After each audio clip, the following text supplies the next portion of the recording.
Sa hapagkainan, maagang umupo ang matandang babae sa pangunahing upuan. Nakita ni Douglas si Shera na papalapit mula sa malayo at hinilang isang upuan para dito. Ngumiti si Shera sa matandang babae na may bahagyang pag-aalinlangan. Sa kanya iniwas ang tingin at tahimik na tinanggap ang pag-aayos ni Douglas ng upuan para sa kanya. Sa kabila ng mahabang hapagkainan na may istilong pangpalasyong disenyo, nagtagpo ang tingin ni Shera at Marlene. Ngunit matapos ang isang saglit, kusa nilang iniiwas ang kanilang mga mata sa isa't isa. Miss Marlene, ikaw ang napili ni Eros na maging kasintahan. Kaya ituring mong sarili mong nasa bahay mo lamang. Huwag kang mahiya, wika na matandang babae kay Marlene. Pagkatapos tumingin kay Elizabeth na nakaupo sa kanyang kanan at nagtanong, kumuha ka na ba ng lugar para kina Shera at Douglas ngayong gabi? Lubusang naunawaan na ngayon ni Elizabeth ang kahalagahan ni Shera. Kaya kagad siyang ngumiti at sumagot. Huwag kang mag-alala, Mama. Tinitiyak ko magiging masaya sina Shera at Douglas ngayong gabi. Mabuti naman. Kontentong kinuha ng matandang babae ang kanyang kubyertos at tinawag ang lahat. Alam ko nga bala kayong mga kabataan, pero bawat putahe ay maingat na inihanda ng chef. Pumili kayo ng gusto niyong tikman. Pagkatapos ay maaari na kayong bumalik sa inyong mga gawain. Hindi niyo kailangang samahan ng matandang tulad ko ng matagal. May mga sari-sarili na kayong mga buhay. Handa sana manatili doon si Shera kasamang kanyang lola. Pero alam niyang hindi yun ang gusto nitong makita. Sinikap niyang hindi pansinin si Douglas sa tabi niya at itinuon ng pansin sa pag-aalaga kay Gabriel. Maingat na nilalagay ang malinis na laman ng hipon sa plato nito. Habang hindi man lang niya ginagalaw ang sariling pagkain, lihim siyang pinagmasdan ni Douglas at sa mahinahong kilos. Kumuha ito ng piraso ng lotus root at inilagay sa kanyang mangkok. Mahina pa itong bumulong. Baka hindi mo magustuhan ng mga putahe na pinili ni Mama. Kumain ka kahit konti. Nagsalita ito sa kanya ng malapit na parabang walang nangyari sa pagitan nila. At akala mo hindi siya sinaktan ng lalaki kanina. Literal na makapal ang mukha ng lalaking ito at feeling entitled sa lahat. Sa una gusto sanang umiwas ni Shera sa ganitong uri ng pagiging malapit sa kanyang asawa. Ngunit nakita niya nakatingin ng matandang babae sa kanya na may kabaitan at sinseridad. Kaya't wala siyang nagawa kung hindi kunin ng panyo upang punasan ng kanyang mga daliri at tikman ang pagkain inilagay ni Douglas sa kanyang mangkok. Bigla siyang napaisip at curious na nagtanong, paano mo nalaman na gusto ko ng lotus root? Bago siya makulong, kahit na madalas siyang kasabay ni Douglas sa pagkain, palagi siyang umaayon sa panlasa nito at hindi niya kailanman inisip na may mali doon. Kung anong kinakain ng lalaki ay siya rin kinakain niya. Natural niyang naitanong yon. Ngunit tila nabilaukan si Douglas sa simpleng tanong, biglang bumigat ang mga kubyerto sa mga daliri nito at halos mabitawan yun. Hindi nakataka-taka kung bakit nagtataka si Shera. Kung hindi lang nabanggit ng chef, sa ilang pagkakataon na gusto pala ito ng kanyang asawa, wala talagang alam si Douglas na iyon pala ang hilig kainin ni Shera. Matapos ang ilang sandali ng pag-iisip, maingat na sumagot si Douglas sa katanungan nito. Sa susunod, bibigyan ko ng pansin ang gusto mo. Lahat ng yun ay gagawin ko simula ngayon. Bahagyang lumaylay ang labi ni Shera sa kanyang narinig. Sa halip na matuwa, nakaramdam siya ng panlalamig sa katawan. Naging alerto siya. Inisip kung may binabalak na naman si Douglas upang saktan o ipahiya siya. Bagaman mahina lamang ang kanilang usapan, hindi ito nakaligtas sa pandinig ng iba sa hapagkainan. Matalim na tumingin si Marlene kay Eros na nasa tabi niya, saka ngumiti at nagsabing, Shera, ang sweet yung dalawa ni Douglas. Nakakaingit kayo, napahinto si Shera sa pagbaba ng kanyang kubyertos. Alam niyang tinuturing na siyang kaaway ni Marlene at hindi nito nais na maging madali ang buhay niya. Alam niyang may mga lihim itong plano laban sa kanya. Nandyan naman si Tito sa tabi mo, Marlene. Bakit mo kami kailangang kainggitan ni Shera? Mabilis na tumingin si Douglas sa babae.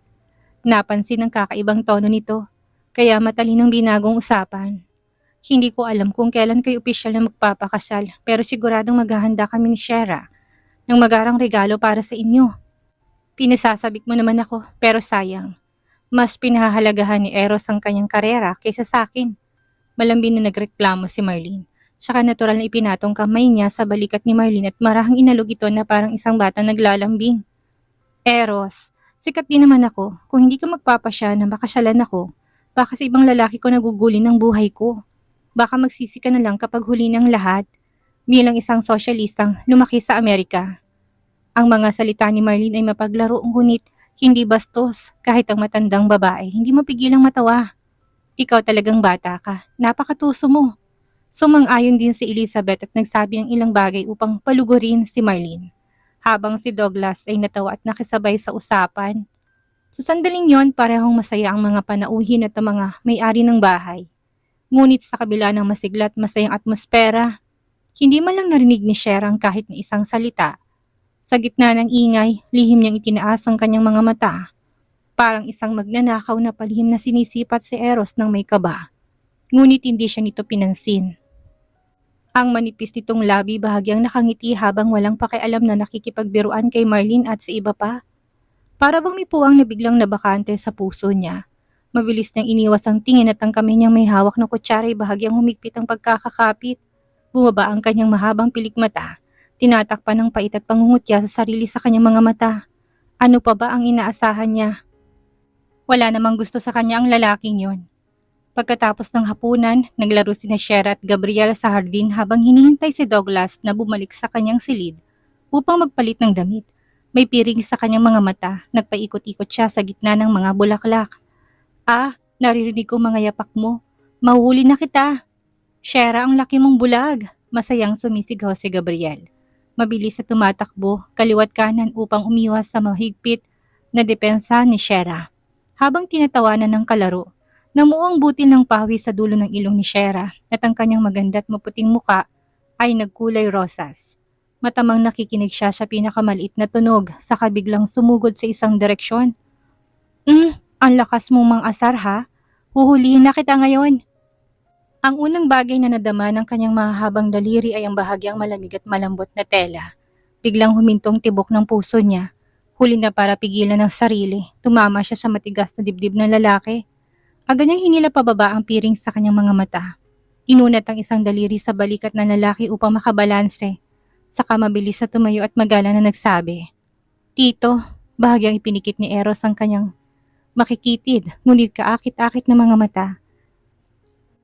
Noon niya lang napansin na hindi na siya tinatawag ni Shera sa pangalan mula nang dumating si Marlene. Ang malamig at banayad na halimuyak ng katawan ng lalaki dinala ng hangin patungo sa naguguluhang isipan ni Shera. Nais niyang makalayo agad dito at ganun ngang ginawa niya. Ngunit bago pa siya makalampas, marahang itinaas ni Eros ang kanang kamay nito at magaan na hinawakan ang kanyang pulso. Nadama niya ang bahagyang gaspang ng mga daliri ng lalaki na dumampi sa kanyang makinis na balat. Ang kakaibang kiliti at pamamanhid ay nagpatigil sa kanya. Kinagat niya ang kanyang labi, pilit na nagpupumiglas upang makawala. Napatingin siya sa kamay ng lalaki at agad siyang nanigas. Ano man ang dahilan, alam niyang nasugatan ito nang dahil sa kanya.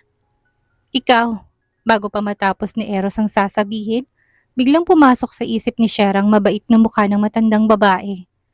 Agad siyang nagsalita, halos hindi humihinga. Tito, hindi mo na kailangang mag-alala tungkol kay Lorraine. Maghahanap ako ng pagkakataong humingi ng tulong kay Lola. Salamat sa tulong mo nitong mga nakaraang araw. Buong buo niyang sinabi yon. Pakiramdam niya ay malapit na siyang kapusin ng hininga.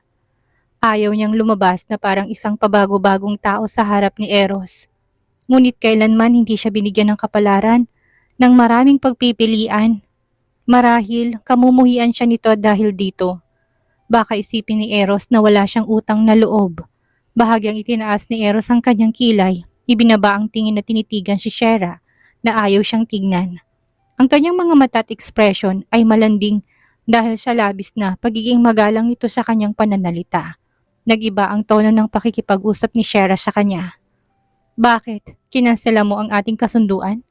Ito ba ay sarili mong desisyon, Shera? Hindi siya makapaniwala na itong ibubungad ng babae sa kanya. Oo, nalasahan ni Sherang pait sa kanyang dila at maaaring tumango na para bang natatakot siyang magdalawang isip kung maghihintay pa siya ng isang segundo. Napakarami mong nagawa para sa akin, ngunit hindi ko kayang suklian ito lahat. Talagang kinalulungkot ko, kaya hindi mo na kailangang maging mabait sa akin. Sorry Tito, nung nakaraan ng siya ay nilalagnat ng gusto at wala sa sarili. Lumuhod siya sa tabi nito at sinabing eksaktong parehong mga salita. Nais niyang maramdaman ng lalaki ang taus-puso niyang pasasalamat. Subalit kailangan niya na itong iwasan dahil ang kanyang nararamdaman ay hindi niya na makontrol. Natatakot siyang maging dahilan ng kaguluhan sa pamilya. Sanay na si Eros sa pagiging magalang ni Shera sa kanya, ngunit ang pinakaayaw niyang makita ay ang sobrang pagiging formal nito. Ano kayang pinag-usapan ito ng kanyang ina upang tratuhin siya nito ng ganito? Napakarami na nilang pinagdaanan na magkasama mula sa pagiging mailap at maingat. Unti-unting binuksan ni Shera ang kanyang puso, natutong ngumiti ng walang pag-aalinlangan at lumuha ng walang itinatago sa harap nito. Ngunit ngayon parang bumalik na naman sila sa simula. Marahil dahil sa pagkabigo ng kanyang plano, bumalot ang lamig sa gwapong mukha ni Eros at isang madilim na liwanag ang naglaro sa kanyang mga mata habang inaalam ang dahilan ng kanyang kabiguan. Nais niyang malaman kung anong nagbunsod sa babae upang talikuran ng kanilang kasunduan. Tinitigan siya ni Shera ng malamig at malalim at bagamat napakasakit nito sa kanyang puso, kailangan niyang magpakita ng kawalang bahala. Nagkunwari siyang hindi naapektuhan sa sinabi nito. Maingat na hinila ni Shera ang kanyang kamay upang maiwasang masaktan ang sugat ng lalaki. Saka mahina siyang nagsalita. Pasensya na kayo, tito. Pakibitawan na lang ako. Sakto namang nagpalit ng damit si Douglas at nagpatigil hindi kalayuan. Pinagmamasdan ng dalawa na tila may pinag-uusapan. Walang emosyon na binitawan ni Eros ang kamay ng babae at pinapanood ito habang bumabaling kay Gabriel upang magpaalam. Kasunod nito, si Shera ay dahan-dahang lumapit kay Douglas. Sa dulo ng hardin nagbulungan silang dalawa sa isa't isa. Pagkatapos ay ngumiti ng gwapo si Douglas. Binuksan ang pinto ng sasakyan para kay Shera na parang isang tunay na maginoo. At saka siya sumakay mula sa kanyang likuran. Sino man ay nag-aakalang sila isang perpektong mag-asawa. Isang pares na pinagpala ng kagandahan at katalinuhan. Magkakaroon ng magagandang anak sa hinaharap. Natalo ba siya? Bakit ganon siya tinrato ni Shera? Bahagyang gumalaw ang mga daliri niya, may ngiting sumilay sa kanyang labi at tila ramdam pa rin niya ang init ng haplos ni Shera sa kanyang kamay. Kanina, lihim itong sumusulyap sa kanya at hindi siya maaring magkamali. Alam niyang siya ang gusto ng babae at habang may nararamdaman pa ito sa kanya, hindi siya maaring matalo. Si Shera nakalaan para sa kanya, isang Bustamante, na hindi Douglas ang pangalan ng asawa ko, hindi Eros. Nakahinga lamang ng maluwag si Shera nang tuluyan na makalabas ng hardin ang sasakyang kinalululanan nila ni Douglas. Bagamat ang hiniling ng kanyang lola ay huwag niyang mahalin si Eros. Hindi naman siya isang halaman na kapag hindi nadiligan ay basta na lamang mamamatay. Hindi niya kayang basta baliwalain ang damdamin para sa lalaki dahil ito ang unang lalaki na nagparamdam sa kanya ng kanyang kahalagahan. Hindi niya yun kayang isuko ng ganong kadali. Ang tanging bagay lang na kaya niyang gawin ay ang hindi na muna ito makita. Yun lang. Subalit ang pagsupil ng kanyang damdamin ay malabo pa sa tubig kanal na kaya niyang gawin. Ano ang sinasabi sa ng tito ko? Tinignan siya ni Douglas na may pagkainis habang hawak ang manibela. Gamit ang isang kamay. Napagkamalan niya ang pamumula ng mukha ni Shera ay dulot ng pagod sa pagtakbo. Subalit ibang nakikita niya, kaya hindi niya maiwasan na magsalita na may pangungutya. Kahit ano pang matatamis na salitang sabihin niya, ginagawa niya lang yon para makuha ang mana ng pamilya Bustamante. Isa ka lang namang kasangkapan para sa layunin yon. Nanatiling walang emosyon ang mukha ni Shera at ang kanyang malahamog na mga mata ay nakatingin lamang sa bintana. Walang lungkot o galak. Alam ko mabuti yon, kaya nga ako nandito dahil yun din ang gusto mo, hindi ba? Nagdilim ang mga mata ni Douglas sa galit. Kitang-kita niya kung paano matamis ng ngumiti si Shera sa harapan ng kanyang tito. Kaya hindi niya matanggap ang kasalukuyang panlalamig nito sa kanya. At ang talas ng bibig nito ay laging may ibinabatong masakit na salita sa kanya. Mas nanaisin pa niyang sumigaw ito, umiyak, magmura o magmakaawa kahit nung sandaling muntik na niya itong lapastanganin kaysa sa ganitong walang pakialam na pagtrato sa kanya na parang kasama lang siya, subalit hindi siya mahalaga. Tahimik niyang binilisan ng takbo ng sasakyan, saka muling tumingin sa rearview mirror kung saan makikita ang mga sasakyang mahigpit na sumusunod sa kanila. Lumalim ang kanyang titig at mapaklang tumawa bago sinabing, "Mukhang nag-aalala pa rin si Lola sa'yo. Kung di niya naipadala ang mga bodyguard para sundan ka ng ganito kalapit, nag-aalala ka ba para sa akin o para sa sarili mo?" Mapanuyang sagot ni Shera. Mabilis na tinamaan ang pinakamahinang bahagi ni Douglas, ang ego nito. Hindi na kailangang pag-usapan si Evelina. Bahala ka kung anong plano mo sa kanya. Total, pareho naman kayong hayop. Pero gusto raw ni Lola na ipadala palayo si Thea. Alam mo ba to? Humigpit ang pagkakahawak ni Douglas sa manibela at nanatili siyang walang ekspresyon. na para bang hindi niya naririnig ang sinabi ni Shera. Kumpara sa mga karapatan sa mana ng pamilya Bustamante, kaya mong pagsamantalang isang tabi ang lahat ng ito. Tutal kapag wala na si Lola, pagkalipas ng maraming taon, si Thea pa rin ang magiging nakakatandang anak na babae ng pamilya niyo. Si Evelina pa rin ang babaeng pinakamamahal mo. At ako naman ang kailangang kusang loob na isukong posisyon bilang asawa mo. Hais, ang saya nun, hindi ba? Walang itinagong pang-uuyam at pagkasuklam si Shera sa kanyang boses. Sinabi niya ng direktang nais niyang sabihin. Dati nakala niya naging malupit si Douglas sa kanya dahil hindi siya nito minahal. Pero nang sabihin sa kanya ni Lola ang naging desisyon sa kaso ni na Evelyn at anak nito, bigla siyang nagkaroon ng bagong pananaw. Douglas, hindi ka marunong magmahal ni hindi mo kayang mahalin ng iba dahil ang tanging iniibig mo ay ang iyong sarili. Kahit ang anak mo ay pinayagan mong ipadala sa malayo. May mga tao palang kagaya mo, no? Dati, dahil sa kanyang pagiging inosente at bata pa, binigay niya kanyang puso sa lalaking ito. Isang taong makasarili at malupit, kaya hindi nakataka-taka kung bakit siya nauwi sa ganitong sitwasyon. Ang biglang pagkamuhi dito, kahit na ganun, tao pa rin ako. Napakadilim ng ekspresyon ni Douglas na sumagot, na para bang saglit na lang at sasabog na siya. At si Eros, hindi rin naman nagmamahal ng kahit na sino yon. Pati ng kanyang sarili, hindi niya kayang mahalin. Hindi sumagot si Shera, kung hindi naman kailangan, ayaw na niyang kausapin pa si Douglas. Natatakot siyang kung hindi siya mag-iingat, may ilalabas niyang lahat ng paninisi at sumpa na matagal na nakakulong sa kanyang puso. Dahil lang natitira na lang sa kanyang puso para sa kanyang asawa ay pagkasuklam. Ayon sa itinakdang schedule ni Elizabeth para sa kanila, ang unang destinasyon ay yung bagong bukas na underwater park sa Antipolo. Dahil sa mahigpit na pagbabantay ng mga bodyguard, agad na hinawakan ni Douglas ang kamay ni Shera pagkalabas ng sasakyan. Saglit siyang natigilan na maramdamang malambot at pinong balat nito sa kanyang palad. May kakaibang pakiramdam na sumulpot sa kanyang puso. Habang nag-iikot sa parke, nanatili siyang tahimik sa mahabang panahon at sa isang iglap, napagtanto niya kung bakit ayaw na magsimulang muli ni Shera na kasama siya. Kahit alisin pang 5 malupit na taong ipinakulong niya ito, hindi naman masama ang pagkakataong pinilit niya itong halikan at muntik nang sa pilitang angkinin. Hindi niya man lang naisip na hawakan ito ng ganito kasimple, ang hawakan ng kanyang kamay. Marahil ang tanging gusto ni Shera ay isang bagay na napakasimple. Nasaan ang tagapamahala? May batang nahulog dito. Isang sigaw ng gulat ang bumasag sa payapang atmosfera ng karamihan. Bago pa makapag-react si Douglas, sinila na siya ni Shera patungo sa pinagmulan ng ingay. Sa mataas na stage para sa panood sa mga silayon, marami turistang nag-iipon. Sa paligid ng pool sa ibaba, lahat ay nagbulungan at nagulat. Diyos ko, narinig ko ng mga ligaw na silayon ay kayang kumain ng mga penguin na may bigat na 12 ng kilo. Sino nakakaalam kung ligtas sa mga silayon dito? Tama, tingnan mo nga, parang nasa 300 o 400 kilong bigat nito. Paano ba lumaki ng ganyang kalaki ang isang hayop kung hindi to kumakain ng karne? Bakit hindi pa dumarating ang tagapamahala? Paano ba binabantay ng mga magulang ang kanilang anak? Nakasimangot si Shera habang nakasilip pababa, na siya halos 2 metrong taas ang kinatatayuan nila. Sa manipis na yelo sa ibaba, nakahando sa isang batang babaeng tila 3 o 4 na taong gulang pa lamang. Nanginig sa lamig ang kanyang maninipis at nanlalamig ng binti na nakalitaw mula sa kanyang rosas na palda. Ang kanyang maliit na katawan ay patuloy na nanginginig at ang kanyang mukha ay puno ng takot. Bahagya niya itinaas ang kanyang ulo, pilit na hinahanap ang kanyang mga magulang sa gitna ng mga nanunood. Sa sobrang takot, hindi man lang siya makasigaw o makaiyak. Kasabay nito ilandang buhalang silayo ng lumitaw mula sa tubig. Unti-unting lumalapit sa bata ng may kuryosidad.